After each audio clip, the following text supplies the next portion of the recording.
Singhania Buildcon group presents Jana Gana मन property fest bumper lucky draw के साथ 20 जनवरी से 30 जनवरी तक। हम हैं सिंघानिया बिल्डकॉन।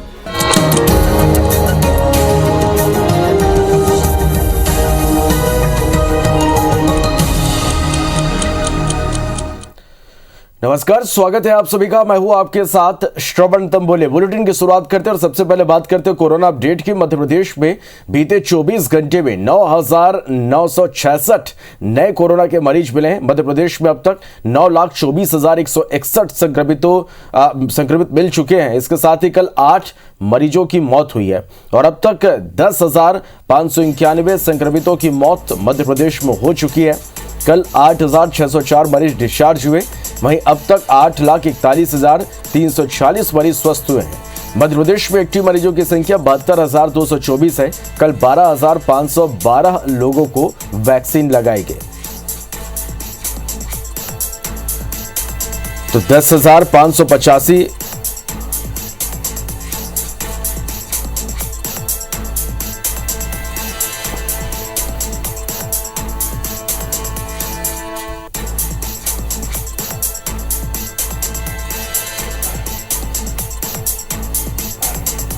बढ़ते आगे। मध्य प्रदेश में कोरोना की तीसरी लहर भी जानलेवा साबित हो रही है और एक दिन में प्रदेश में 8 कोरोना संक्रमितों ने दम तोड़ दिया। इंदौर, जबलपुर में 2-2, भोपाल, छतरपुर, विदिशा और छतरपुर में 1-1 मौत की पुष्टि हुई। दिन के भीतर 41 संक्रमित जान गंवा चुके हैं। एक दिन की राहत के बाद कोरोना के नए केस का आंकड़ा फिर 9,966 पर पहुंच गया। भोपाल में लगातार दूसरे दिन सबसे ज्यादा 2,095 नए पॉजिटिव मिले। इंदौर के बाद शिवपुरी में भी ओमिक्रॉन के नए स्ट्रेन BA.2 की एंट्री हुई है। यहां पर 5 संक्रमितों में यह स्ट्रेन मिला है। प्रदेश में पिछले 8 दिन से लगातार मौतें हो रही हैं। तीसरी लहर में 22 जनवरी को सबसे ज्यादा 8 संक्रमितों की मौत हुई थी। इसके बाद 25 जनवरी को भी इतने ही संक्रमितों ने दम तोड़ा था। बात छत्तीसगढ़ की करें तो छत्तीसगढ़ में बीते 24 घंटे में 3,318 नए कोरोना के मरीज मिले हैं। प्रदेश में 24 घंटे में 10 मरीजों की मौत हुई है। प्रदेश में कल 4,382 लोग स्वस्थ हुए। छत्तीसगढ़ में एक्टिव केस 29,180 है। प्रदेश में कल 20,993 टेस्ट हुए। प्रदेश की पॉजिटिव दर 15.81% है। रायपुर में सबसे ज्यादा 1,050, दुर्ग में 413, जांजगीर में भी नए केस सामने आए। बिलासपुर में 166, कांकेर में 158 नए केस मिले। सरगुजा में 157, जशपुर से 146 नए केस सामने आए। रायगढ़ से 133, राजनांदगांव में 133 नए मरीज मिले हैं। तो 3,318 नए मरीज मिले। 4,382 मरीज स्वस्थ होकर डिस्चार्ज हुए, तो वहीं 10 मरीजों की मौत हुई है। तो कोरोना की तीसरी लहर में कोरोना संक्रमितों की मौत को लेकर एक बड़ा खुलासा हुआ है। डेथ ऑडिट कमेटी की जांच में सामने आया कि इस लहर में जितने लोगों की मौत हुई है उनमें से लगभग 85% ने कोरोना की वैक्सीन ही नहीं लगवाई थी और इस कारण से संक्रमित होने के बाद उनकी स्थिति बिगड़ी और अस्पताल में उनकी मौत हुई है। राज्य में 115 मौत को लेकर कमेटी ने ऑडिट की। डेथ ऑडिट कमेटी के अध्यक्ष डॉक्टर निर्मल वर्मा बता रहे हैं कि कोरोना की तीसरी लहर में वैक्सीनेशन की महत्वपूर्ण भूमिका है। सरकार पिछले 1 साल से वैक्सीन अभियान चला रही है, जिससे में 70% लोगों ने दोनों डोज लगवा ली है।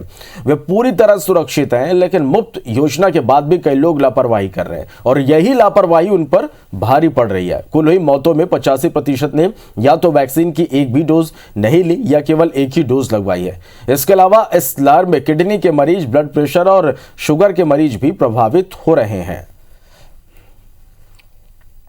ऑडिट में बात सामने निकल के आई है तो उसमें यही है, अधिकांश कोमॉर्बिड ही हैं और जो कुछ मौतें ऐसी हैं जिनको लोगों को ऐसा लगा कि शायद कोविड कारण है, पर एनालिसिस में ये बात सामने आई कि उनको वास्तविकता में कोरोना से मौत नहीं हुई थी, वो किसी और कारण से।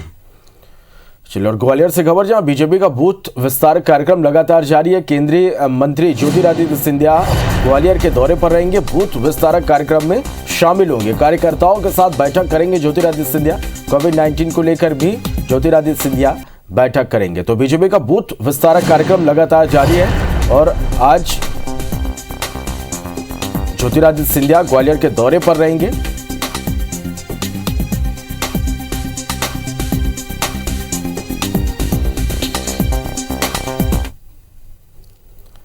बढ़ते आगे, महासमुंद के प्री मैट्रिक एसटी कन्या छात्रावास पटेवा में ध्वजारोहण के दौरान एक बड़ा हादसा हो गया।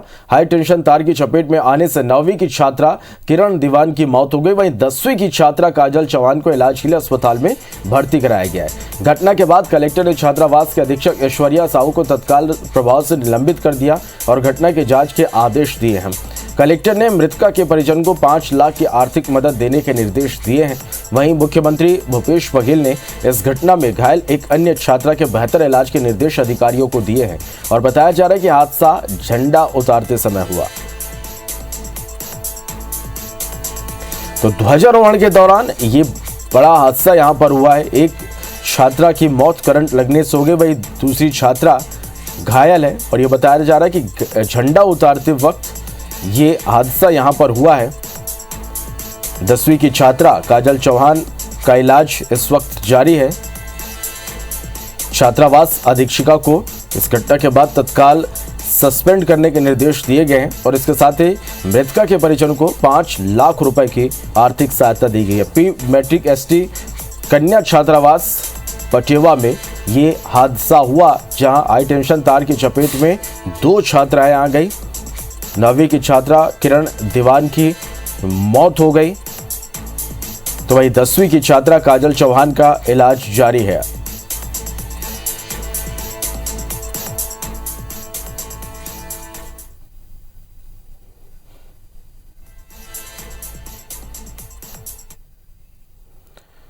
चलिए, इसके अलावा मध्य प्रदेश में आज खबरों में क्या कुछ खास रहेगा, सीधा भोपाल का रुख करेंगे। विवेक हमारे साथ लाइव जुड़ गए। विवेक, आज दिन भर की हम बात करें मध्य प्रदेश में, तो खबरों में क्या कुछ खास आज दिन भर?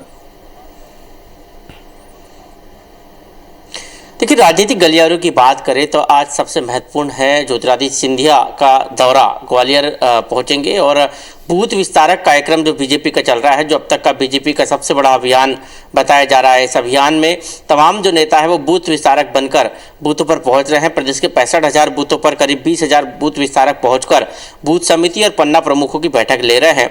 आज उसी कार्यक्रम में ज्योतिरादित्य सिंधिया ग्वालियर पहुंच रहे हैं और बूथ विस्तारक कार्यक्रम में शामिल होंगे, बूथ समिति की बैठक लेंगे, पन्ना प्रमुखों से संवाद करेंगे और ये उनका पूरा दौरा कार्यक्रम आज दिन भर ग्वालियर में होने वाला है। इसके अलावा मुख्यमंत्री शिवराज सिंह चौहान की बात करें तो आज भोपाल में रहेंगे, कई महत्वपूर्ण बैठकें लेंगे। इसके अलावा रायसेन जिले का, होशंगाबाद जिले का दौरा भी करेंगे। साथ ही यदि हम बात करें कोरोना के अपडेट की, तो मध्य प्रदेश में लगातार कोरोना संक्रमण फैल रहा है। कुछ दिन की अभी 3-4 दिन जो है लगातार केसेस में गिरावट आई थी, लेकिन कल जो रिपोर्ट प्राप्त हुई है पिछले 24 घंटे में, उसके अनुसार एक बार फिर जो है तेजी से संक्रमण बढ़ा है।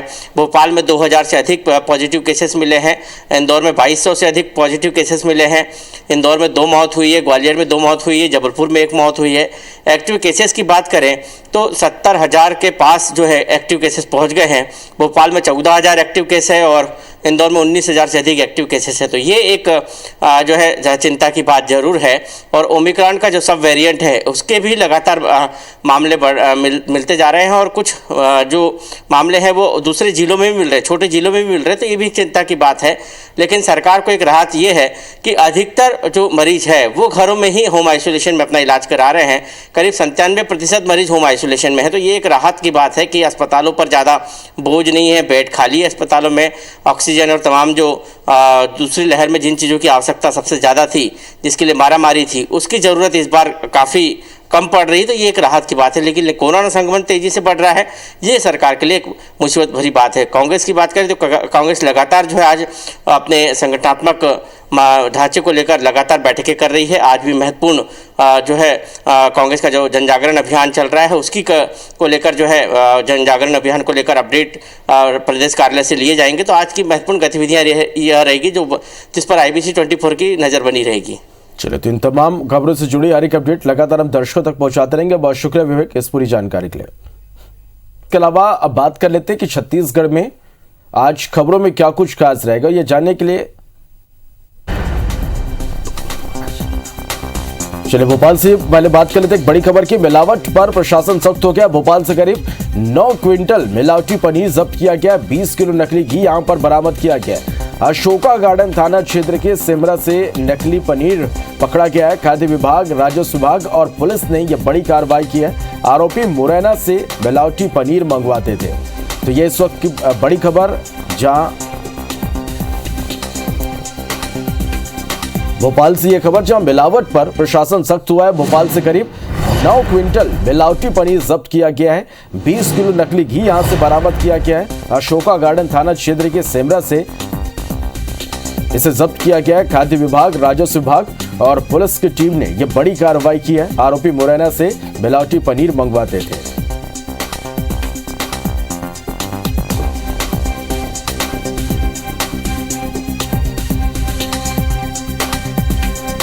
तो मिलावट पर प्रशासन पूरी तरह से सख्त है और एक मिलावटखोरों पर बड़ी कार्रवाई की गई है।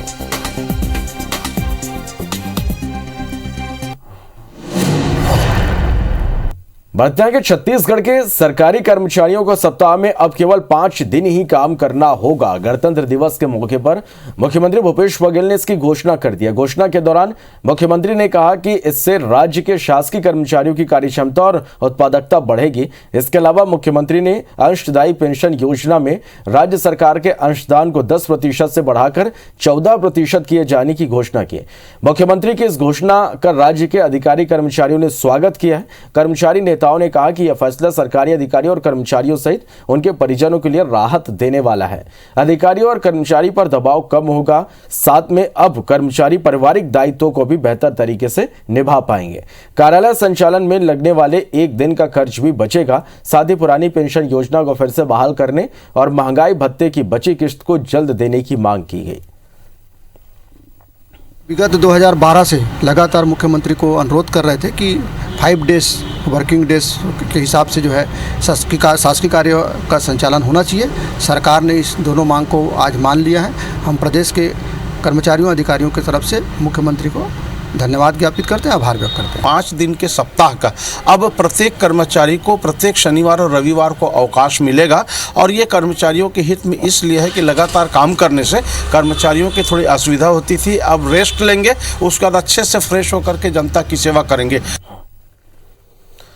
25 लाख का गुटखा और पान मसाला लूटने के बाद आरोपी उसे बेचने के फिराक में घूम रहे थे। बिलासपुर पुलिस ने इसे बीच पूरे गिरोह को धर दबोचा। दरअसल 24 जनवरी को तोरवा इलाके के घोमा चौक के पास से गुटखा से भरे ट्रक की लूट हो गई थी। कार में नीली बत्ती लगाकर आए लुटेरों ने ट्रक ड्राइवर को अगवा कर वारदात को अंजाम दिया था। हालांकि घटना के बाद जयराम नगर के पास पुलिस ने लूटे गए ट्रक को बरामद कर लिया, लेकिन आरोपियों ने ट्रक से आधे से ज्यादा माल पार कर दिए। पुलिस केस रजिस्टर कर जांच कर रही थी और इसे बीच पता चला कि कुछ युवक भारी मात्रा में गुटखा बेचने के फिराक में, जिसके बाद पुलिस ने बिलासपुर के ही मोहम्मद हुसैन, बिलाल अंसारी, सोनू मंसूरी, राघव सोनी और राकेश नायडू को धर दबोचा। आरोपियों ने लिंगियाडी निवासी पवन मौर्य को गुटखा बेचने के लिए 1.5 लाख में सौदा तय किया था। आरोपियों से लूट का गुटखा, एक कार, 2 ट्रक, 6 मोबाइल सहित 25 लाख का माल बरामद किया गया। साथ ही एक कार, 2 ट्रक, 6 मोबाइल भी जब्त किया गया है।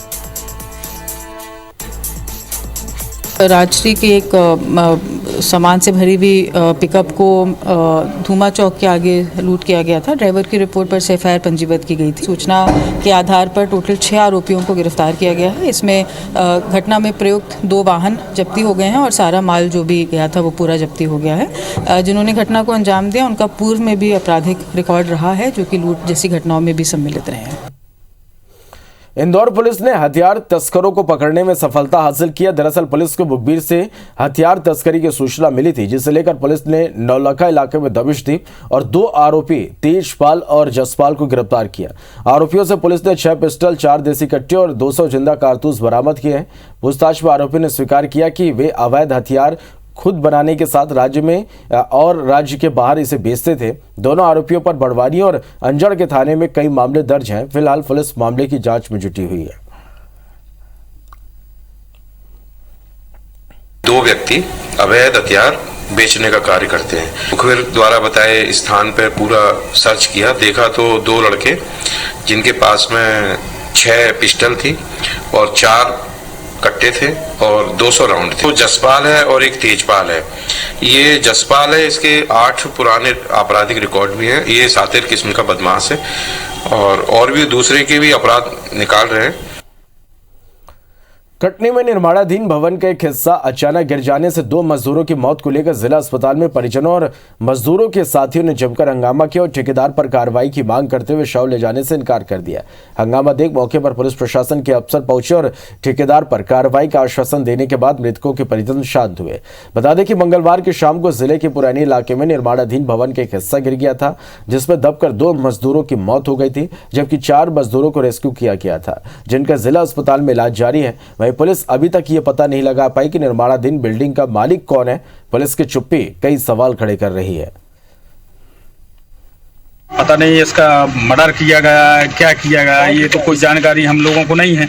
हम लोगों को 24 घंटा के बाद जानकारी लगी। अब ऐसा नहीं है सर कि जरा से बच्चे हैं, इनके लिए कोई राशि दिलाई जाए ठेकेदार से, या कि तो राशि अगर हमको नहीं चाहिए तो ठेकेदार को कड़ी से कड़ी सजा दी जाए। दतिया जिले में रेत का अवैध खनन जारी है और प्रशासन हाथ पर हाथ धरे बैठा है। दरअसल जिले में 40 रेत खदान ही लीज पर दी गई है, लेकिन बताया जा रहा है कि 100 से ज्यादा खदानों पर रेत का अवैध खनन हो रहा है। आरोप है कि जिले की बाशड़ा, लमकना, बड़गोर, पाली, कुथैल, धमना, सरसई समेत कई खदानों पर जेसीबी से खनन हो रहा है। सबसे ज्यादा बगरौल, थरेट, अतरेटा, सरसई, भांडेर और गोराघाट से रेत का अवैध खनन किया जा रहा है, लेकिन प्रशासन कार्रवाई को लेकर गंभीर नजर नहीं आता। वहीं जब इस संबंध में जिले के प्रभारी और लोक निर्माण राज्य मंत्री सुरेश धाकर से बात की गई तो वे अफसरों को निर्देश देने की बात कहते नजर आए। साथ ही कहा कि वे सीएम शिवराज और केंद्रीय मंत्री ज्योतिरादित्य सिंधिया से भी इस संबंध में सख्ती को लेकर बात करेंगे। मैं एसपी को बात करूंगा, कलेक्टर को करूंगा, इनके बस की यदि नहीं है तो इस चीज से मैं अवगत अपने नेता शरद महाराज ज्योतिरादित्य सिंधिया महाराज को कराऊंगा और इस मध्य प्रदेश के लोकप्रिय मुख्यमंत्री को कराऊंगा। जब मैं प्रभारी मंत्री हूं तो यह रेत का धंधा नहीं होना चाहिए।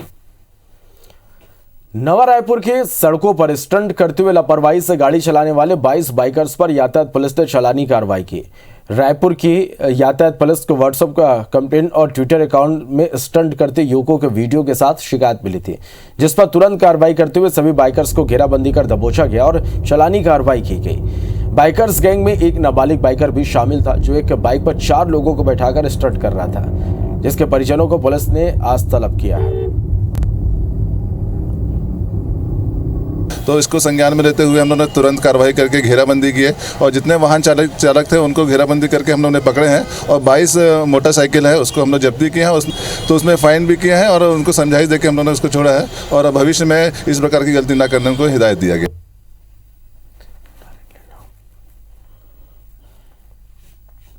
उन्होंने तुरंत कार्रवाई करके घेराबंदी की है और जितने वाहन चालक थे उनको घेराबंदी करके हम लोगों ने पकड़े हैं और 22 मोटरसाइकिल है उसको हम लोग जब्ती किए हैं, तो उसमें फाइन भी किया है और उनको समझाइश देकर हम लोगों ने उसको छोड़ा है और भविष्य में इस प्रकार की गलती ना करने को हिदायत दिया गया।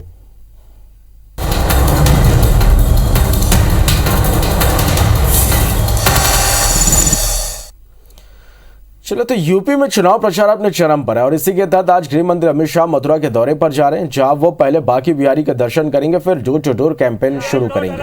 अभी तक घोषित कार्यक्रम के मुताबिक आज अमित शाह 11:30 बजे बांके बिहारी मंदिर में राधा कृष्ण के दर्शन करेंगे। बीजेपी ने डोर टू डोर कैंपेन को प्रभावी मतदाता संवाद का नाम दिया है। शाह दोपहर करीब 3 बजे दादरी और 4:30 बजे ग्रेटर नोएडा में जाकर जनसंवाद करेंगे, साथ ही वोटरों से जाकर मिलेंगे। आदरणीय श्रीमान अमित चौधरी जी, आदरणीय श्रीमान। उत्तर प्रदेश विधानसभा चुनाव में पहली बार सभी सीटों पर अपने उम्मीदवार उतार रही आम आदमी पार्टी की ओर से 15 नेताओं को स्टार प्रचारक बनाया गया है। प्रत्याशियों ने अपने विधानसभा में स्टार प्रचारकों को ले जाने के लिए अभी से प्रयास तेज कर दिए हैं। आम आदमी पार्टी ने भारत निर्वाचन आयोग को अपने स्टार प्रचारकों की सूची भेज दी है। अब प्रचार शुरू करने के लिए चुनाव आयोग की अनुमति का इंतजार है। भारत निर्वाचन आयोग को भेजी गई स्टार प्रचारकों की सूची में दिल्ली के मुख्यमंत्री अरविंद केजरीवाल, उप मुख्यमंत्री मनीष सिसोदिया, राज्यसभा सांसद संजय सिंह, सांसद भगवंत मान, विधायक इमरान हुसैन, सोमनाथ भारती, राखी बिरलान, सुरेंद्र चौधरी, गोपाल राय को शामिल किया गया है।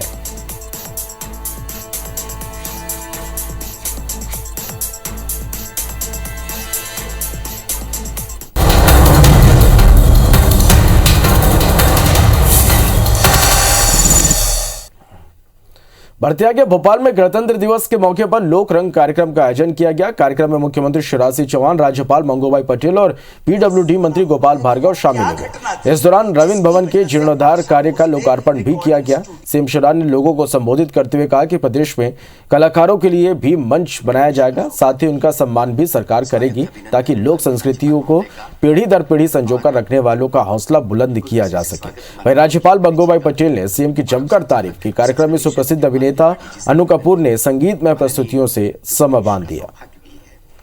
स्वागत, अभिनंदन। कलाओं को बढ़ावा देना यह शासन का परम कर्तव्य है और कलाकार मित्रों, चाहे आप गायक हो, चाहे आप नर्तक हो, चाहे आप चित्रकार हो, अलग अलग क्षेत्र में काम करने वाले कलाकार मध्य प्रदेश से कभी निराश नहीं होंगे। उनको सम्मानित करने का और आगे बढ़ाने का हर संभव प्रयास मध्य प्रदेश सरकार करेगी।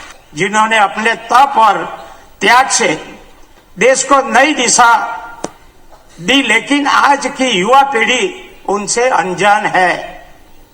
राष्ट्रीय गौरव को जागृत रखने के लिए स्वाभिमान और बलिदान की परंपरा से नई पीढ़ी को परिचित और प्रेरित करना बहुत जरूरी है।